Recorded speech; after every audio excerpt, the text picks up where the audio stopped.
Captain Jason Ellis Holbrook, Sergeant Andrew James Creighton. It just makes me sick to my stomach, to know that people are dying and that I could have died even, while I was there. Ett splittrat USA minns de sina och följer det blodiga kriget i Afghanistan som dessutom kostar en sargad nation $2 miljarder i veckan. Och Amber med 2 tjänstgöringar bakom sig räknar varje dollar som spenderas. We really don't need to be there anymore. There wasn't really a good reason for us to go. And I think it's really affecting our economy as well. As far as the war goes, funding it is just outrageous, and we'll never get out of debt. We'll both die before we get out of debt. I think it's going to be increasingly difficult for whoever the president's going to be next year to sustain popular support and also financial support for the wars.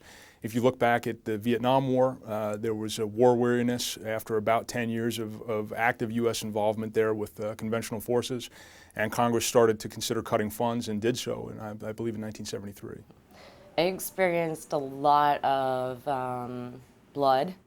Som sjuksköterska mötte hon krigets verklighet. Hennes man Lawrence tjänstgör också från amerikanska marinkåren och samtidigt har nu fler än 1600 amerikanska soldater hittills stupat i Afghanistan. Och nu står USA inför ett vägskäl. Presidenten har lovat och nationen väntar på handling. Research we did here at RAND shows that a counterinsurgency tends to last about 10 years with a 6-year tail for government victory. So that war weariness is certainly a factor, but it can be countered by showing success on the battlefield. Hela veckan har president Obama suttit i långa möten med sina militära rådgivare och huvudfrågan gäller hur många amerikanska soldater som egentligen ska kallas hem det magiska datumet 1 juli. I support any withdrawal, first of all, but I don't support the way he's going about it. I don't support the number. It's so small that it's not even going to really make that much of a dent in the amount of soldiers that are there now.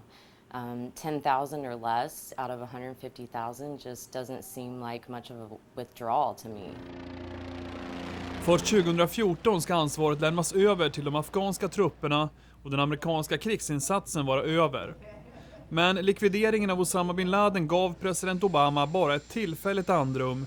Nu är det vardag igen på 1600 Pennsylvania Avenue. We're scheduled to begin the transition to Afghan lead, and I reiterated that we'll begin reducing American forces this summer, even as we join with Germany and our NATO allies in supporting Afghans in their political and economic efforts to forge a lasting peace. It's terrible that anybody has to die. It's terrible our economy has to suffer. It's terrible that people have to be away from their families for, a year or more at a time. And it's just a lot of political destruction going on over there.